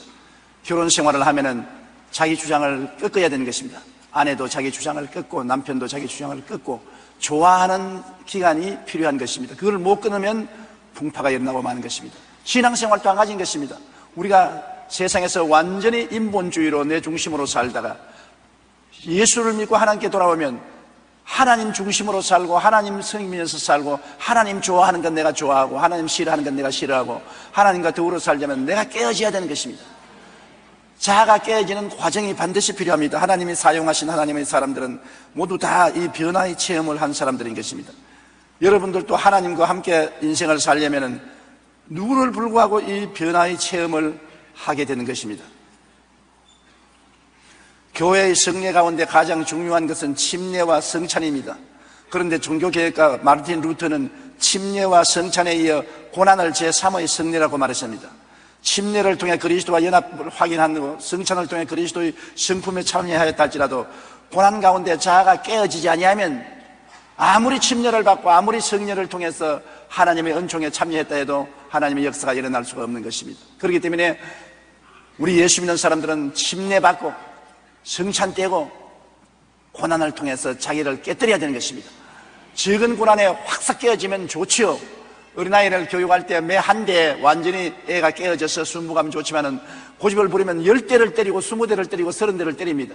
우리 하나님께서 우리를 변화시키기 위해서 고난을 주실 때 우리가 쉽게 순종하고 천부여서 손들고 옵니다고 나오면 간단히 해방될 수 있는 것입니다. 그러나 고집을 부르고 반항하고 내 길로 가면은 얼마나 많이 맞을지 형언할 수 없는 것입니다. 세상 사람들도 안 때려요. 세상 사람 때려서 뭐합니까?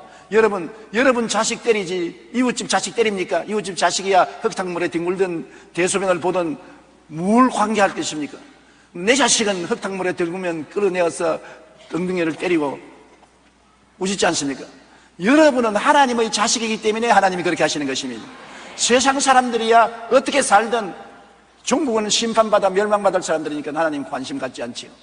이렇기 때문에 우리가 고난당하는 것은 하나님이 우리를 사랑하사 하나님 원하는 사람들이 되기를 원하시기 때문인 것입니다.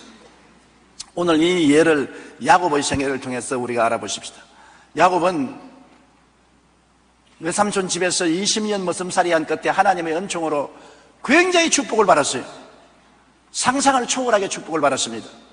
하나님의 기적적인 축복으로 거부가 되어 돌아옵니다. 그가 창세기 32장 10절에 기도할 때 나는 주께서 주의 조용에 베푸신 모든 은총과 모든 진실하심을 조금도 감당할 수 없사오나 내가 내 지팡이만 가지고 이 요단을 건넜더니 지금은 2때나 이루었나이다. 외삼촌 집으로 도망올 때는 지팡이 하나 짚고서 왔는데 이제 20년 세월이 흘러가고 난 다음 고향으로 돌아올 때는 한때 2때 바다에 모래수와 같이 많은 짐승떼를 거느리고 거부가 되어서 돌아오게 된 것입니다. 그런데 그가 돌아올 때 마음에 고통이 있습니다. 왜냐하면 형하고 사이가 나빴거든요. 팥죽 한 그릇으로 형의 장자권을 빼앗고 나중에는 형처럼 양털을 온 손에 바르고 목에 발라서 눈이 어두운 아버지 야곱에게 가서 형이라고 속이고 축복을 다 받고 그 형이 노예에서 죽이려고 하니까 어머니가 친정집으로 도망을 보낸 것입니다. 그런데 20년 후에 돌아와도 그 마음의 상처가 그대로 남아있거든. 그래서 사람을 미리 보냈었어요. 아우 야곱이 고향으로 돌아오는데 형님이 용납해 주십시오. 그런데 약복 나루터에 왔는데 흘려벌떡하고 보낸 사자들이 와서 말이 큰일 났습니다.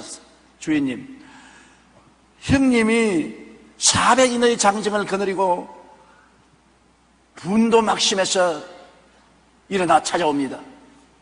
창세기 32장 6절 7절에 사자들이 야곱에게 돌아와 이르되 우리가 주인의 형 에서에게 이른즉 그는 400명을 거느리고 주인을 만나려 오더이다. 야곱이 심히 두리고 답답하다. 한판 싸우기 위해서 400명이나 장정을 거느리고 오니 이제는 야곱은 죽었다고 생각하는 것입니다. 공포에 휩싸였습니다. 이 어려움을 어떻게 해결할 것이냐. 아무리 부자가 되어서 돌아온들 형 400인의 장령들이 와서 칼로서 치기 시작하면 다 죽고 재산 다 뺏기지 않습니까? 그래서 형에게 어떻게든지 인간적 수단으로 마음을 얻어볼까 싶어서 암염소 200마리, 순염소 20마리, 암양 200마리, 순양 20마리, 전나는 낙타 30마리 그 새끼, 암소 40마리, 황소 10마리, 암낙이 20마리 그 새끼 낙이 10마리를 예물로 보냈습니다. 그리고 말하기를 창세기 32장 20절에 또 너희는 말하기를 주의 종 야곱이 우리 뒤에 있다 하라 하니 이는 야곱이 말하기를 내가 내 앞에 보내는 예물로 형의 감정을 푼 후에 대면하면 형이 혹시 나를 받아주리라 하였더라. 그래서 물질을 보내어서 형의 마음을 녹이려고 했습니다. 그래도 그 마음에 안심이 안 돼요. 형의 성격을 아는 것입니다. 물불을 가라지 않은 형의 성격을 알기 때문에 형이 선물로 주는 선물은 다 빼앗고 또 사람을 죽일 수가 있습니다.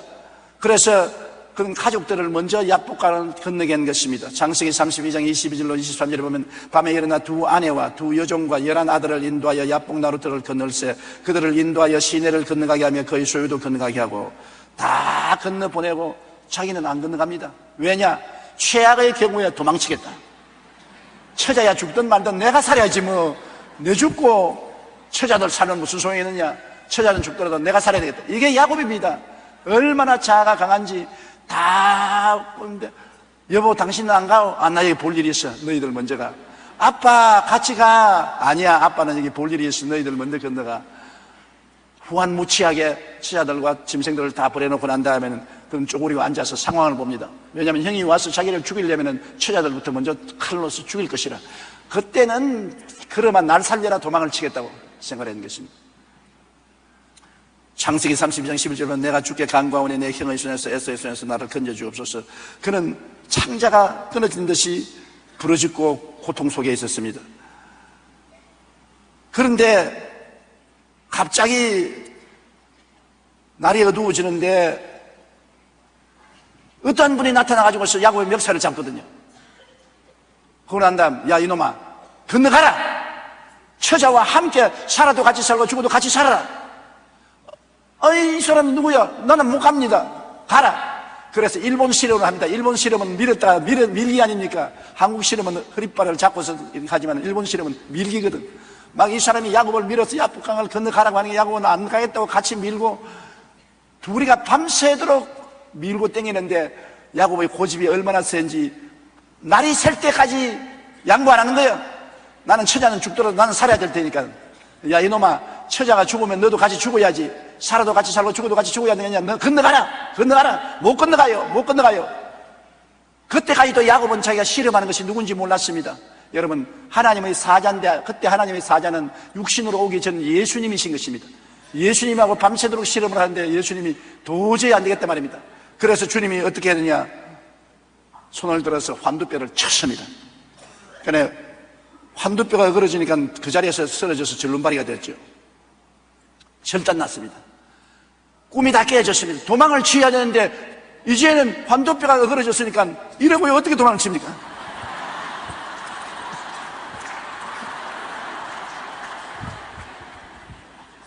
이제는 큰일 났거든요. 그래서 그 사람을 부여잡았습니다. 부여잡고 당신이 누군지 모르겠지만 나를 복을 주십시오. 나에게 복을 안 주면 당신 절대 놓지 않겠습니다. 나는 이제 허벅다리가 어긋났으니 쫄름바리가 되어서 형이 오면 도망도 못 치고 이제 죽게 되었습니다.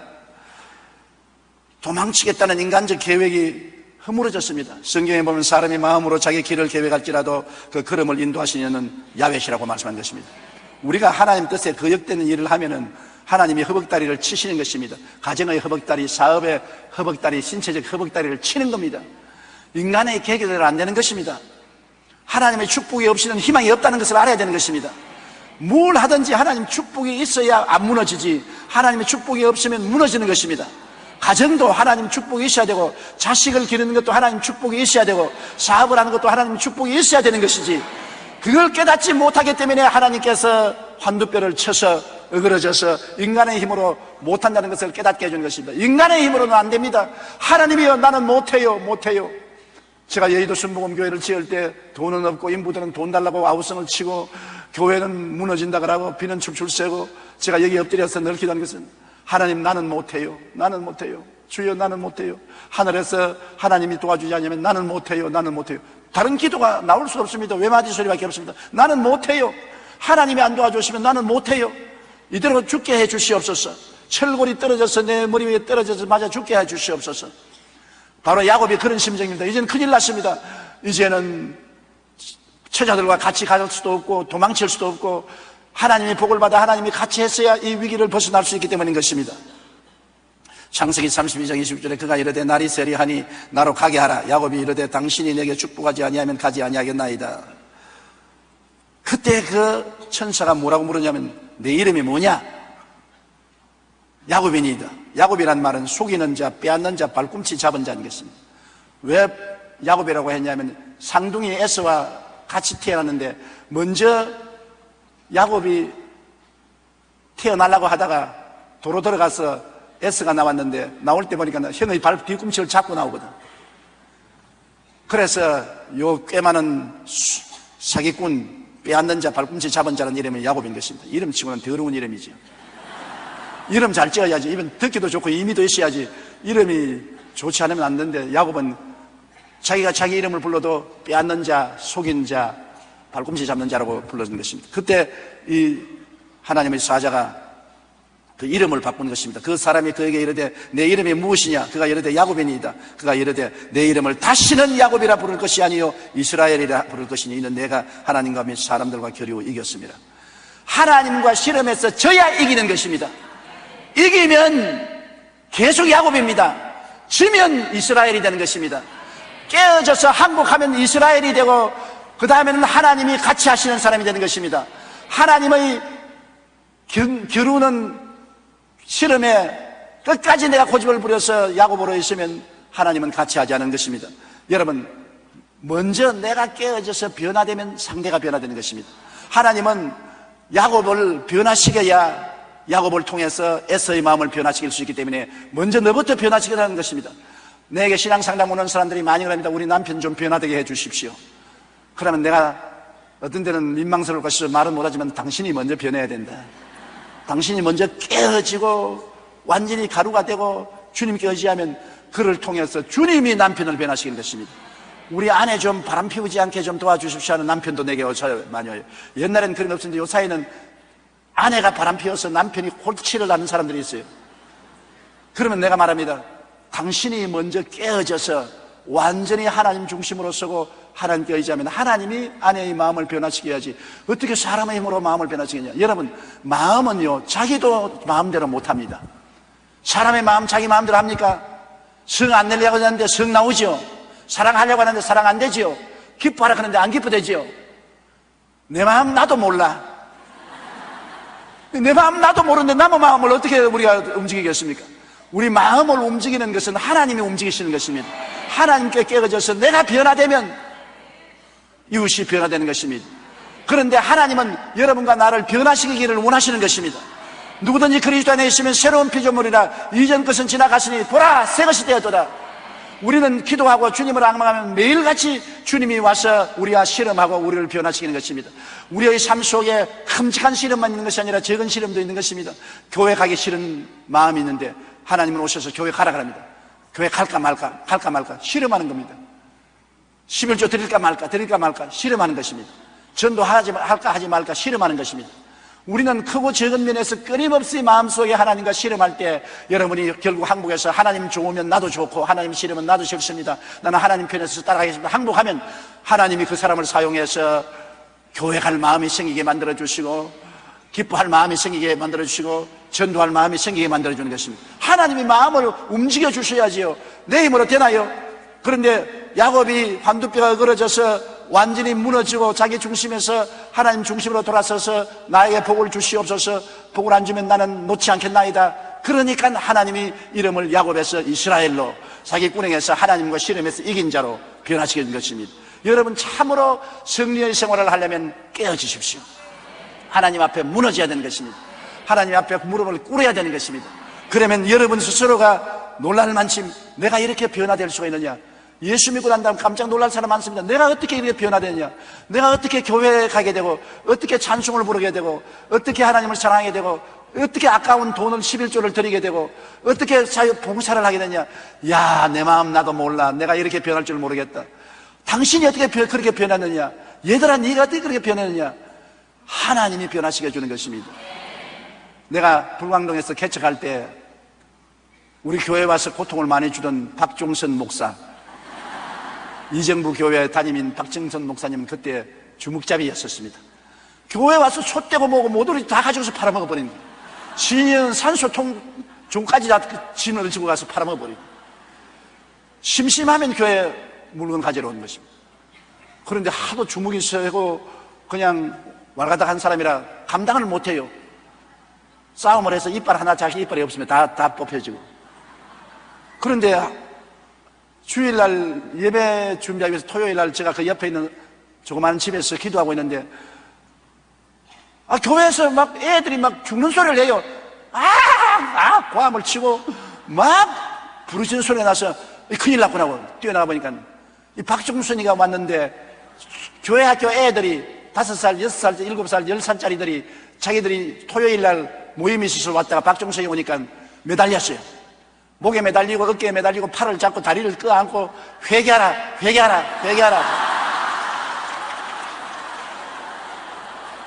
그러니까 애들이 개미 떼처럼 오니까 엎드렸단 말입니다. 그러니까 조그마한 교회학교 남녀 애들이 올라탔어요. 목에도 올라타고 허리에도 올라타고 엉덩이도 올라타고 누르고 사탄아 물러가라. 마귀야 물러가라. 회개하라. 그런데 또 놀라운 것은 운단 말입니다. 애들 그게 훔치러 왔다가 울어요. 그래서 나는 모른 체하고 나와버렸었습니다. 그때 그 마음이 변화된 것입니다. 그 다음에는 교회에 참석하기 시작하고 청년 지도자가 되고 전도를 열심히 하고 늘 교회에 와서 찬송 부르면 북치고 오늘날 세계적인 주의종으로 변화되고 마는 것입니다. 그 마음을 누가 변화시킵니까? 어린아이들이 기도하니까 그 앞에 무릎을 꿇고 하나님 앞에 깨어지니까 하나님이 야곱을 이스라엘로 변화시켜 주신 것입니다. 하나님이 변화시켜 주시는 기적은 놀라운 것입니다.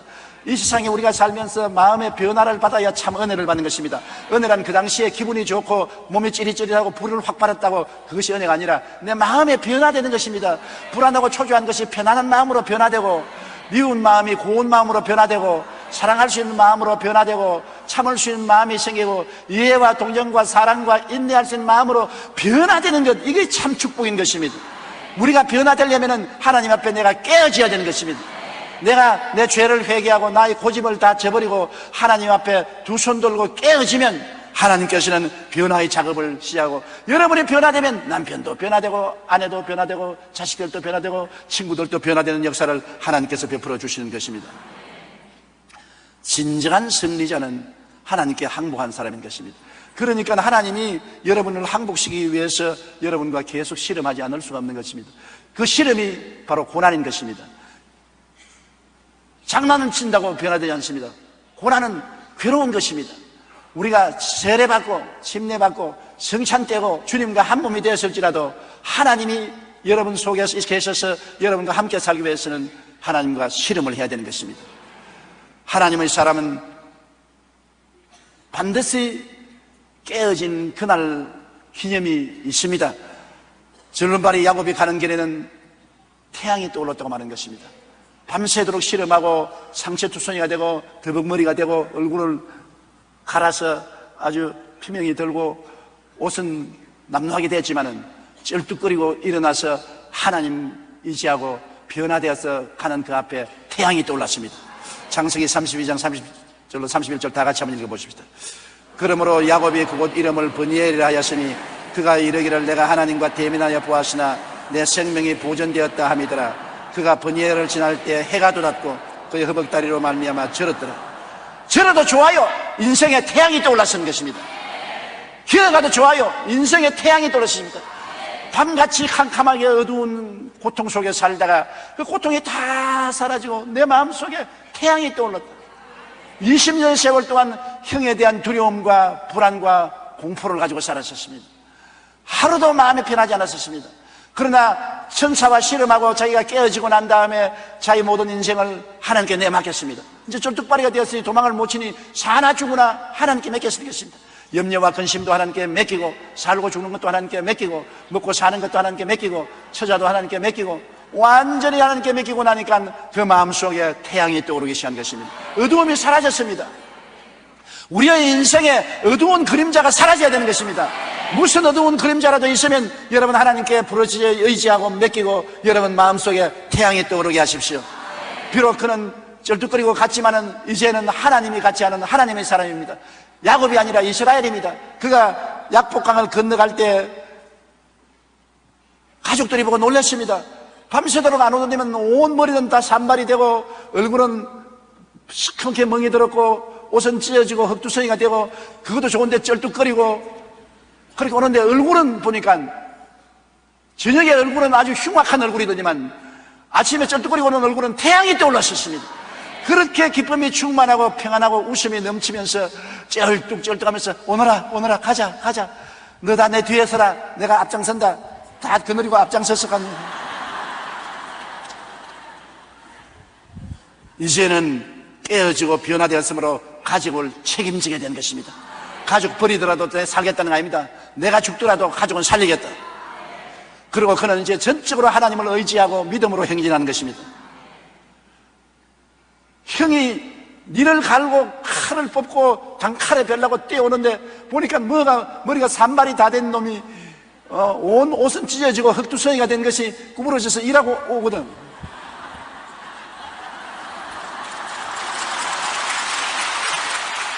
형이 보니까 저 한 주먹도 안 돼요. 저걸 뭐 칼로서 찌르겠느냐. 형이 곁에 오는데 하나님 능력이 야곱과 함께해서 형에게 임하니까 형의 마음이 녹았습니다. 아주 얼음 녹듯이 녹아버리고 내가 자꾸 눈물이 날아가네. 형이 말에서 뛰어내려서 동생을 끌어안았습니다. 20년의 원한이 눈처럼 녹아버리고 마는 것입니다. 하나님이 그렇게 했지 사람 힘으로 안 됩니다. 형이 집을 떠날 때는 완전히 야곱을 박살을 내려고 떠났는데 쩔뚝거리는 야곱 앞에 와서 쩔눈발이에게 형이 400인의 장정을 거느리고 항복한 것입니다. 형의 원한이 사라지고 동생의 목을 끌어안고 엉엉 울었습니다. 어떻게 이런 기적이 일어날 수 있는 것입니까? 형의 그 완악한 마음이 어떻게 녹아질 수 있었습니까? 야곱이 변화되었기 때문에 형의 마음이 변화된 것입니다. 야곱이 이스라엘이 되었기 때문에 하나님이 같이 하셔서 하나님이 형의 마음을 변화시켜버리고 마는 것입니다. 먼저 내가 야곱이 이스라엘로 변화되면 하나님이 나를 사용하는 것입니다. 하나님이 사용하면 못할 일이 없습니다. 홍해에서도 갈라지고 여리고도 무너뜨리는 하나님인데 뭘 못하겠어요. 먼저 내가 변화되면 나를 통해서 하나님은 어떠한 역사도 베풀 수 있다는 것을 여기 보여주는 것입니다. 형이 동생의 목을 끌어안고 야 이놈아 20년 동안 형을 배반하고 가서 있더니 들어오는데 고작 쩔름바리가 돼서 들어오느냐. 머리를 쓰다듬어주고 끌어안아주고, 야, 내 400인의 군대를 너 호위병으로 줄 테니까 나와 같이 가자. 죽이러 온 사람들이 호위병이 되고 말한 것입니다. 죽이러 온 사람이 호위병이 되었어요. 우리는 휴전선을 앞두고 북한과 우리 대한민국이 형제이면서도 서로 총칼을 겨누고 있습니다. 힘으로도 능으로도 안 됩니다. 총칼로 문제가 해결 안 됩니다. 북한이 아무리 원자탄을 만들어도 원자탄으로 해결 안 됩니다. 우리가 아무리 병력을 정하여도 병력으로 해결되지 않습니다. 북한과 우리 사이에 마음이 녹아서 화해돼야 되는데, 그 마음은 북한 사람 보고 녹아지라고 하지 말고 우리가 먼저 녹아져야 되는 것입니다. 우리가 하나님 앞에서 깨어지고 회개하고 우리가 녹아져서 사랑의 손길을 베풀 때 하나님이 북한 사람들의 마음을 녹여줘야 되는 것입니다. 힘으로도 능으로도 안 됩니다. 정치가 우수한 정치적 능력으로 되는 것이 아닙니다. 어떤 특정인의 위대한 능력으로 되는 것이 아닙니다. 하나님이 역사해야 되는 것입니다. 우리는 사랑으로 행진을 해야 되는 것입니다. 우리는 북한에 사랑을 베풀어야 돼요. 배고픈 사람 먹여야 돼요. 병든 사람 치료해 줘야 돼요. 불쌍한 사람 도와줘야 돼요. 억지를 부리더라도 우리는 우리가 변화되어서 나가면, 저들은 변화 안 되는데 해줘도 소용이 없다, 그렇지 않습니다. 우리가 변화되면 하나님이 변화시키는 것입니다.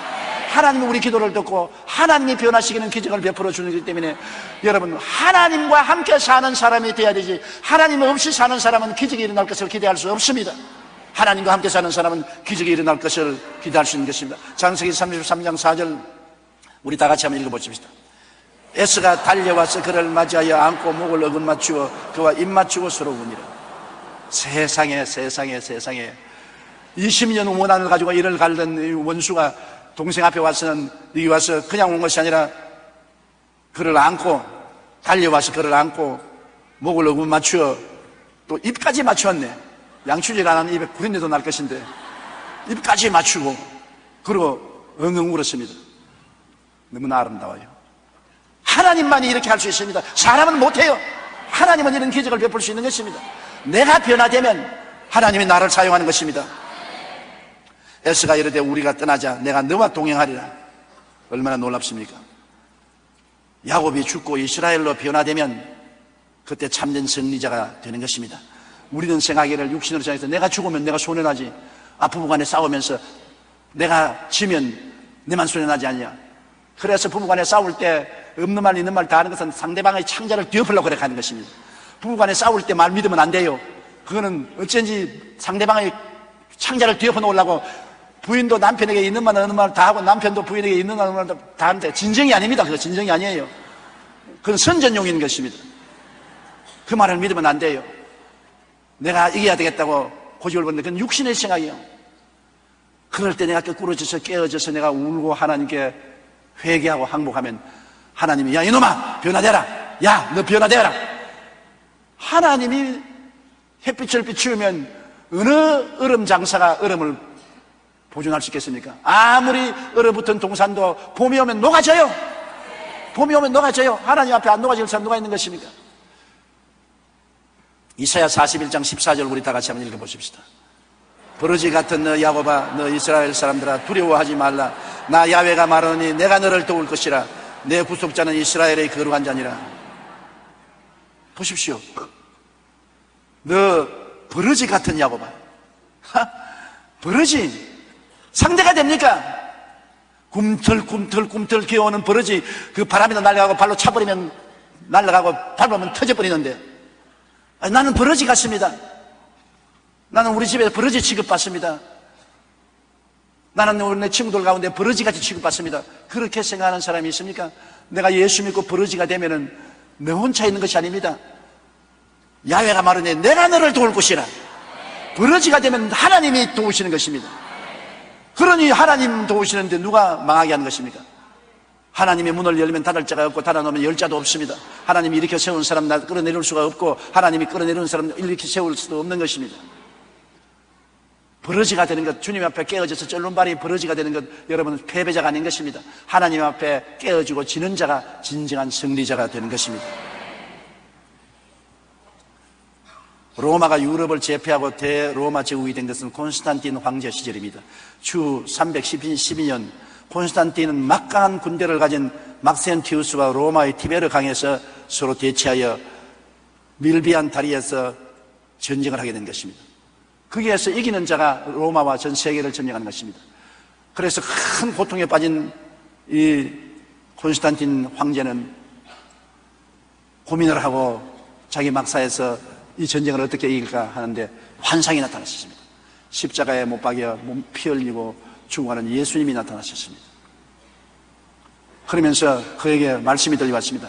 너가 승리를 하면은 이 로마 제국을 주님을 믿는 나라로 만들겠느냐? 너 제 황제가 되면 깨어지고 주님의 종이 되겠느냐? 그는 말했습니다. 이 전쟁에 이기면 나는 로마 제국을 완전히 하나님께 바치고 나는 주의 종이 되겠나이다. 십자가를 주시면서 이 십자가로 이겨라. 그래서 그는 당장 그 환상을 보고 난 다음 그가 본 십자가를 로마 군인의 투구에 전부 십자가를 그리고 방패에다가 십자가를 그리고 난 다음에 전쟁에 나가서 적은 군대로서 큰 군대를 거느리고 있는 막센티우스의 군대를 괴멸시켰었습니다. 그리고 대승을 거두었었습니다. 그래서 콘스탄틴은 기독교를 온 천하에 공인하고 그냥 강제로 어떤 나라든지 예수 앞에 되면 가만 안 둔다. 그래서 구라파가 기독교 국가가 되어버리고 마는 것입니다. 하나님의 능력이 임하여서 야곱인 그가 이스라엘로 하나님 앞에 깨어지고 하나님 종이 되겠다고 하자 하나님이 그와 함께 싸워주셔서 전쟁에 이기고 로마를 하나님 손에 쥐게 된 것입니다. 야곱의 하나님은 콘스탄틴 대제에게도 또한 오늘 우리에게도 그러한 변화의 야복강을 주십니다. 그리고 야곱에게 명령했던 대로 우리에게도 오직 하나님만 믿고 의지하며 야복강을 건너라고 말씀해 주시는 것입니다. 여러분에게도 야복강이 있어요. 남편이 야복강이 될 수도 있고 아내가 야복강이 될 수도 있고 자식이 야복강이 될 수도 있고 사업이 야복강이 될 수도 있고 살아야 되겠는데 어찌할 바를 모르고 고통당할 때가 있습니다. 그 야복강을 승리로 건너게 하는 자는 하나님이신데 태양이 떠오르게 하기 위해서는 야복강에서 깨어져야 되는 것입니다. 야곱이 이스라엘로 변화되어야 되는 것입니다. 그러면 여러분의 인생에 태양이 떠오르게 되는 것입니다. 오늘 여의도 순복음교회라는 야복강에서 깨뜨리고 이스라엘로 변화되겠습니까? 온 그대로 돌아가시겠습니까? 우리의 야곱을 깨뜨리십시다. 그리고 이스라엘로 변화되십시다. 우리 주여 세 번 부르고 통성으로 기도하십시다. 주여, 주여, 주여. 사랑이 많으신 우리 아버지 하나님, 긍휼과 자비가 풍성하신 아버지 하나님, 우리가 깨어지고 회개하고 변화받게 도와주시옵소서. 남이 변화받지 않는다고 욕하지 말고 흉보지 말게 도와주시옵소서. 우리가 깨어지게 도와주시옵소서. 우리가 변화받게 도와주시옵소서. 우리가 새 사람이 되게 도와주시옵소서. 우리 속에 있는 약삭빠른 자기군 같은 야곱이다 깨어지게 도와주시옵소서. 아버지여, 절름발이가 되어도 좋습니다. 애꾸눈이 되어도 좋습니다. 외팔이 되어도 좋습니다. 야곱이 깨어지고 온전히 하나님께 순종한 이스라엘이 되어서 살게 도와주시옵소서. 우리가 이스라엘이 되어 주님을 따를 때 주님이 우리와 같이 가셔서 온 주의 변화를 가져오는 기적을 베풀어 주실 것입니다. 이는 힘으로도 되지 않고 능으로도 되지 않사오나 나의 능력으로 된다고 하신 아버지 하나님, 우리가 깨어지게 도와주시옵소서. 깨어지고 항복하고 변화되고 그리고 이스라엘이 되게 도와주시옵소서. 주님만 바라보고 주님만 의지하게 도와주시옵소서. 살든지 죽든지 흥하든지 망하든지 승하든지 쇠하든지 주님 뜻대로 살게 도와주시옵소서. 오 주님이시여, 오 주님이시여, 주여 우리를 지나치지 말아 주시옵소서. 야곱을 찾아온 주님께서 우리를 찾아오셔서 우리를 넘어뜨려 주시옵시고 깨뜨려 주시옵시고 변화받게 도와주시옵소서. 모르다 야곱이 아니고 이스라엘이 되게 도와주시옵시고 간절히 기도합니다. 아버지 하나님이여 복을 주시고 아버지 하나님 성령으로 역사해 주시고 변화되게 도와주시옵소서. 변화받게 도와주시옵소서. 변화받게 도와주시옵시고 하나님의 기적이 일어나게 도와주시옵소서. 오 살아계신 우리 아버지 하나님이시여, 우리에게 하나님의 크나큰 기적을 베풀어 주시옵소서. 하나님 아버지께서 영광 받아 주시옵소서.